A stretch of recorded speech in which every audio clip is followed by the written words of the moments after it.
അസ്സലാമു അലൈക്കും. പ്രിയപ്പെട്ടവർക്ക് നമസ്കാരം. ഞാൻ ഈ വീഡിയോയിലെത്തിയിട്ടുള്ളത് സെപ്റ്റംബർ 16 ഇന്ന് വന്ന ചന്ദ്രിക ദിനപത്രത്തിൽ വന്ന ഒരു റിപ്പോർട്ടുമായി ബന്ധപ്പെട്ടാണ്. ബഹുമാന്യനായ മുസ്ലിം ലീഗിൻ്റെ ദേശീയ ഓർഗനൈസിംഗ് സെക്രട്ടറി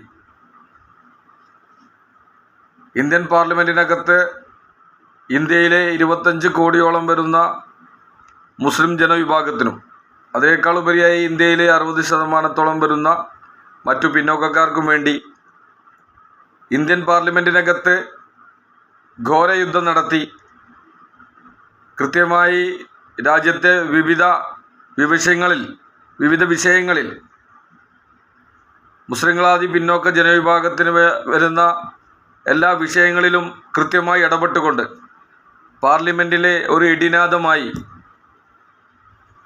മുൻകാല മുസ്ലിം ലീഗിൻ്റെ പാർലമെൻറ്റേറിയന്മാരെ ഓർമ്മിപ്പിക്കുന്ന രീതിയിൽ വർത്തമാന കാലഘട്ടത്തിലെ CH എന്നൊക്കെ വിശേഷിപ്പിക്കാവുന്ന പ്രിയങ്കരനായ ഇന്ത്യൻ പാർലമെൻറ്റിലെ ഇടിനാദം ഉരുക്കു മനുഷ്യൻ എന്നൊക്കെ നമുക്ക് വിശേഷിപ്പിക്കാവുന്ന പ്രിയങ്കരനായ ET മുഹമ്മദ് ബഷീർ സാഹിബ് അദ്ദേഹം ചന്ദ്രികയിൽ എഴുതിയിട്ടുള്ള ഒരു ലേഖനമുണ്ട്.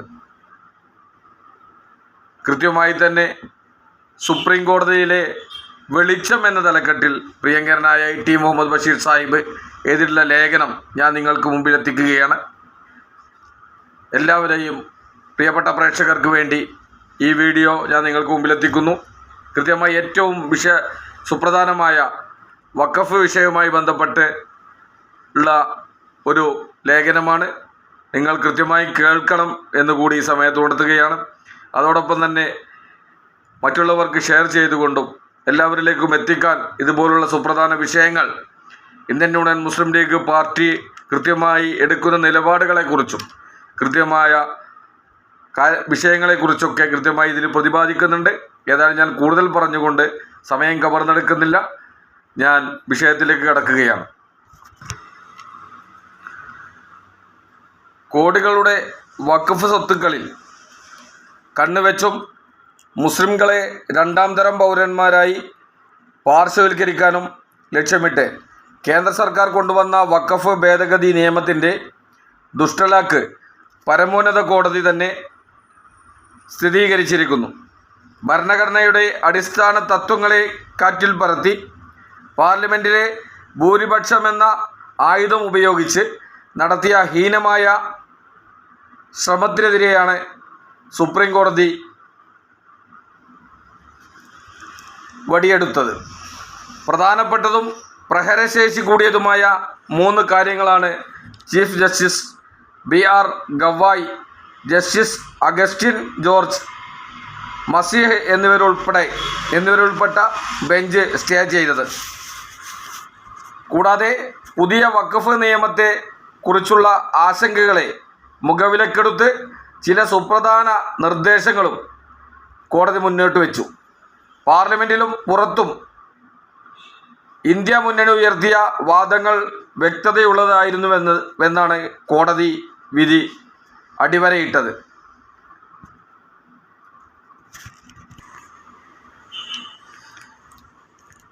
Unified Waqf management empowerment efficiency and development bill Umeed എന്ന പട്ടിൽ പൊതിഞ്ഞ വിഷമാണ് പാർലമെൻറ്റിൽ കേന്ദ്രം വഖഫിൽ കൈവെക്കാനായി നിയമമാക്കിയത്.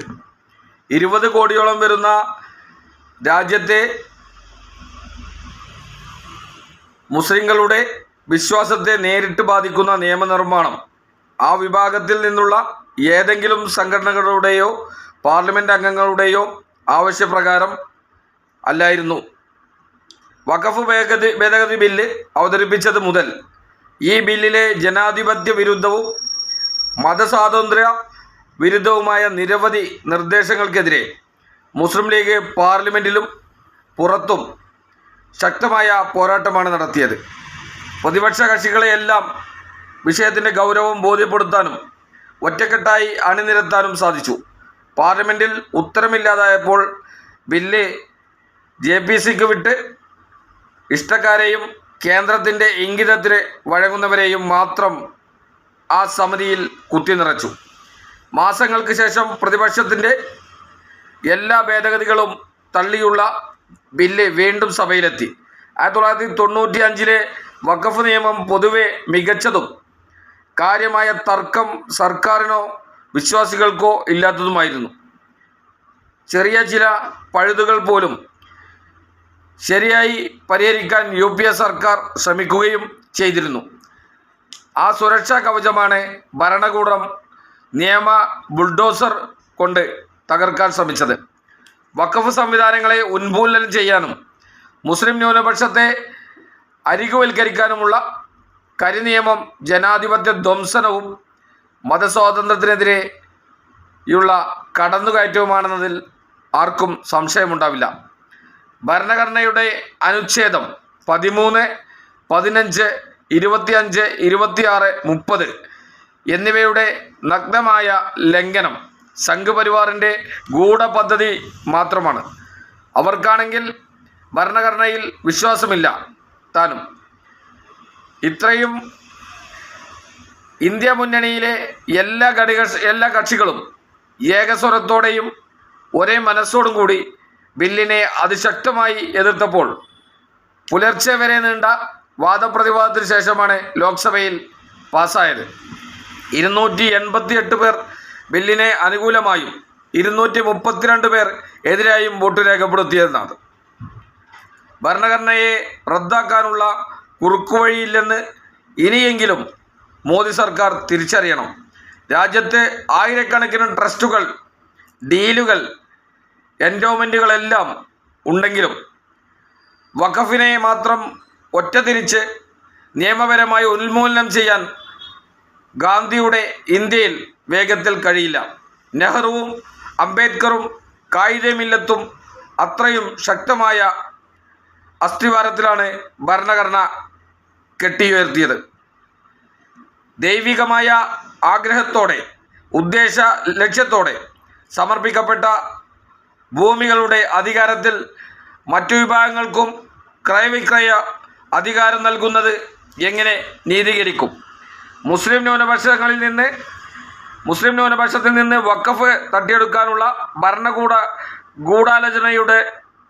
ഗൂഢാലോചനയായിരുന്നു കേന്ദ്ര സർക്കാരിൻ്റെ പുതിയ വഖഫ് നിയമമെന്ന് പകൽ പോലെ വ്യക്തമാണ്. ക്ഷേത്ര ഭരണസമിതികൾ ഹൈന്ദവർക്കും ഗുരുദ്വാരകൾ സിഖുകാർക്കുമെല്ലാം അവകാശപ്പെട്ടതുപോലെ ഇസ്ലാം മതവിശ്വാസത്തിൻ്റെ ഭാഗമായി അള്ളാഹുവിൻ്റെ പ്രീതി മാത്രം പ്രതീക്ഷിച്ച് സമർപ്പിക്കപ്പെട്ട വഖഫ് സ്വത്തുക്കൾ കൈകാര്യം ചെയ്യാൻ മുസ്ലിങ്ങൾക്കും അവകാശമുണ്ട്. ഏതോ മതത്തിൽ വിശ്വസിക്കാനും അതനുസരിച്ച് ജീവിക്കാനും പ്രചരിപ്പിക്കാനും ആരാധനാലയങ്ങൾ സ്ഥാപിച്ച് സംരക്ഷിക്കാനും ഭരണഘടന ഉറപ്പു നൽകുന്ന മൗലികാവകാശം കശാപ്പ് ചെയ്താണ് വഖഫ് നിയമത്തിലെ വിഷം ചേർക്കൽ നടന്നത്. വഖഫ് ചെയ്യുന്ന വ്യക്തി 5 വർഷം ഇസ്ലാം മതം ആചരിക്കുന്നതായി തെളിഞ്ഞില്ലെങ്കിൽ വഖഫ് അസാധുവാകുമെന്നതുൾപ്പെടെ ഭരണഘടനക്കും സാമാന്യം ബുദ്ധിക്കും നിരക്കാത്ത നിയമം കോടതിയിൽ നിലനിൽക്കില്ലെന്ന് ഉറപ്പായിരുന്നു. ഏകപക്ഷീയമായ അധികാരം പ്രയോഗിക്കുന്നതിലേക്ക് ഈ വ്യവസ്ഥ കാരണമാവും എന്നു കണ്ടാണ് അന്തിമ വിധിക്ക് മുമ്പ് തന്നെ സ്റ്റേ അനുവദിച്ചത്. വഖഫ് ബോർഡിനെ തന്നെ അപ്രസക്തമാക്കി അതിൻ്റെ സ്വത്തുക്കളുടെ റവന്യൂ രേഖകളിൽ അവകാശങ്ങൾ നിർണ്ണയിക്കാൻ ജില്ലാ കളക്ടർ എന്ന സർക്കാരിന് കീഴിലെ ഉദ്യോഗസ്ഥനെ അനുവദിക്കുന്നതുൾപ്പെടെ സ്റ്റേ ചെയ്തത് മുസ്ലിം ലീഗ് ഉന്നയിച്ച മർമ്മപ്രധാന വിഷയങ്ങളെല്ലാം കോടതിക്ക് ബോധ്യപ്പെട്ടതുകൊണ്ടാണ്. നിയമ ഭേദഗതിയുടെ സെഷൻ 3C പ്രകാരം തർക്ക പ്രദേശങ്ങളിൽ കളക്ടർ ചുമതലപ്പെടുത്തിയ സംഘം അന്വേഷണം തുടങ്ങിയാൽ അതുടൻ വഖഫ് ഭൂമിയല്ലാതാവുമെന്ന വ്യവസ്ഥ സുപ്രീം കോടതി സ്റ്റേ ചെയ്തത് നിസ്സാരമല്ല. വഖഫ് സ്വത്തിൽ തർക്കമുണ്ടാക്കി അന്വേഷണം തുടങ്ങിയാൽ ആ ഭൂമിക്ക് വഖഫ് പദവി ഇല്ലാതാകുമെന്ന വ്യവസ്ഥ ഒരു പൗരൻ്റെ അടിസ്ഥാന അവകാശത്തിന്മേലുള്ള കടന്നുകയറ്റമാണെന്ന് പാർലമെൻറ്റിൽ പറഞ്ഞപ്പോൾ പുച്ഛിച്ചു തള്ളിയവർ ഭരണഘടനയെ ഒരാവർത്തി വായിക്കാൻ തയ്യാറാവണം. ഇസ്ലാം മത കർമ്മങ്ങളിൽ അധിഷ്ഠിതമായ വഖഫ് കൈകാര്യം ചെയ്യുന്ന സമിതിയിൽ ഇതര വിഭാഗങ്ങൾ ഉണ്ടാവുമെന്ന് പിടിവാശി പിടിച്ചവരെ കോടതി മുഖവിലക്കെടുത്തില്ല. മാത്രമല്ല, വഖഫ് ബോർഡുകളിലേക്കുള്ള നിയമനങ്ങളിൽ തീർപ്പ് കൽപ്പിച്ചിട്ടില്ലെങ്കിലും സുപ്രീം കോടതി ശ്രദ്ധേയ നിരീക്ഷണം നടത്തിയിട്ടുണ്ട്. അന്തിമ വിധി വരുന്നത് വരെ കേന്ദ്ര വഖഫ് കൗൺസിലിൽ 4 സംസ്ഥാന വഖഫ് ബോർഡിൽ 3 അംഗങ്ങളിൽ അധികം അമുസ്ലിങ്ങളിൽ നിന്ന് പാടില്ലെന്ന് നിരീക്ഷിച്ചതിനോടൊപ്പം ബോർഡിലെ എക്സ് ഒഫീഷ്യ അംഗം മുസ്ലിം ആയിരിക്കണമെന്നും കോടതി ആവശ്യപ്പെട്ടു. വഖഫ് ചെയ്ത വ്യക്തി 5 വർഷം മുസ്ലിം ആയിരുന്നുവെന്ന് തെളിയിക്കുകയെന്ന വിചിത്ര നിർദ്ദേശം മുന്നോട്ട് വെച്ചും ഒരു തർക്കം ഉയർത്തി ജില്ലാ കളക്ടറിലൂടെ സ്റ്റാറ്റസ് കോ പോലും റദ്ദാക്കി വഖഫ് സ്വത്ത് പിടിച്ചെടുക്കാൻ അവസരമൊരുക്കിയും വഖഫ് ബോർഡിൽ ഇതര വിശ്വാസികളെ ഭൂരിപക്ഷമാക്കി ആ സംവിധാനം തന്നെ അട്ടിമറിക്കാനുള്ള ചെപ്പടി വിദ്യയുമെല്ലാം റദ്ദാക്കുക വഴി ഇന്ത്യൻ ഭരണഘടനയുടെ പ്രത്യാശയുടെ വെളിച്ചമാണ് ഇന്നലെ കോടതിയിൽ കണ്ടത്. 1954 വഖഫ് ബൈ യൂസർ പ്രാബല്യത്തിൽ വന്നതിനു നയപരമായ തീരുമാനത്തിൻ്റെ ഭാഗമായിരുന്നുവെന്ന സോളിസിറ്റർ ജനറൽ തുഷാർ മെഹ്തയുടെ ദുരുപയോഗം തടയൽ നിർദ്ദേശം ഉയർത്തിക്കാട്ടൽ ഇവരുടെ വാദം എത്ര ദുർബലമാണെന്ന് വ്യക്തമാക്കുന്നതാണ്. വഖഫ് നിയമത്തിൽ കേന്ദ്ര സർക്കാർ പുതുതായി കൊണ്ടുവന്ന ഭേദഗതികളെല്ലാം വഖഫ് സ്വത്തുക്കൾ പിടിച്ചെടുക്കാൻ ലക്ഷ്യമിട്ടുള്ളതാണെന്ന വസ്തുതയെ പ്രതിരോധിക്കാൻ തുടർന്നുള്ള വാദങ്ങളിലും സർക്കാർ വിയർക്കും. കാരണം ഇക്കാര്യത്തിൽ രാജ്യത്തെ മുസ്ലിം സമുദായം തുല്യനീതിയും പൗരരക്ഷയും മാത്രമാണ് മുന്നോട്ട് വെക്കുന്നത്. കേന്ദ്ര ഭരണകൂടമാകട്ടെ വിദ്വേഷത്തോടെയുള്ള കുടിലതയും ഇതിൻ്റെ മറവിൽ കേരളത്തിലെ ഒരു വഖഫ് തർക്കഭൂമിയുടെ പേരിൽ ക്രൈസ്തവ സഹോദരങ്ങളെ തെറ്റിദ്ധരിപ്പിക്കുന്ന ദുഷ്ടലാക്കും കണ്ടു. ബില്ല് നിയമമായപ്പോഴാണ് പൂച്ച് ശരിക്കും പുറത്തായത്. ഭരണഘടനാ നിർമ്മാണ സഭയിൽ ഖായിദെ മില്ലത്ത് മുഹമ്മദ് ഇസ്മായിൽ സാഹിബിൻ്റെ നേതൃത്വത്തിലുള്ള ഡസനിലേറെ വരുന്ന മുസ്ലിം ലീഗ് അംഗങ്ങൾ തുടക്കമിട്ട ന്യൂനപക്ഷാവകാശ സംരക്ഷണമെന്ന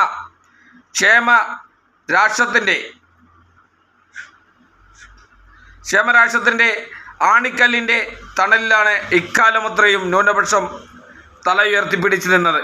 സ്വതന്ത്ര ഇന്ത്യയിലെ എല്ലാ പാർലമെൻറ്റിലും ഇടതടവില്ലാത്ത മുസ്ലിം ലീഗ് അതിൻ്റെ ദൗത്യം നിർവഹിച്ചിട്ടുണ്ട്. ആദ്യ ലോക്സഭയിൽ 1953 വ്യക്തി സ്വാതന്ത്ര്യത്തെ കശാപ്പ് ചെയ്യുന്ന ശരീഅത്ത് വിരുദ്ധമായ സ്പെഷ്യൽ മാരേജ് ആക്ട് ബില്ല് അവതരിപ്പിക്കുമ്പോൾ ഏകനായി എഴുന്നേറ്റ ബി പോക്കർ സാഹിബിൻ്റെ നോ മുതൽ ഒടുവിൽ വഖഫ് കശാപ്പ് നിയമം വരെ ആ ദൗത്യം യോജിപ്പിൻ്റെ പടയണി തീർത്തും നിയമത്തിൻ്റെ സത്യമുയർത്തിപ്പിടിച്ചും മുസ്ലിം ലീഗ് ജാഗ്രതയോടെ തുടരും. അന്തിമ സുപ്രീം കോടതി വിധിയിലേക്കുള്ള പ്രത്യാശയുടെ വെളിച്ചമാവട്ടെ സുപ്രീം കോടതിയുടെ ഇടക്കാല സ്റ്റേ എന്ന് പ്രത്യാശിക്കാം. ഭരണഘടനയുടെ അടിസ്ഥാന തത്വം കാറ്റിൽ പറത്തി പാർലമെൻറ്റിലെ ഭൂരിപക്ഷമെന്ന ആയുധം ഉപയോഗിച്ച് നടത്തിയ ഹീനമായ ശ്രമത്തിനെതിരെയാണ് സുപ്രീം കോടതി വടിയെടുത്തത്. വഖഫ് ബോർഡിൽ ഇതര വിശ്വാസികളെ ഭൂരിപക്ഷമാക്കി ആ സംവിധാനം തന്നെ അട്ടിമറിക്കാനുള്ള ചെപ്പടി വിദ്യ റദ്ദാക്കുക വഴി ഭരണഘടനയുടെ ശക്തിയും തെളിച്ചവും പ്രത്യാശയുടെ വെളിച്ചവുമാണ് കോടതിയിൽ കണ്ടത്.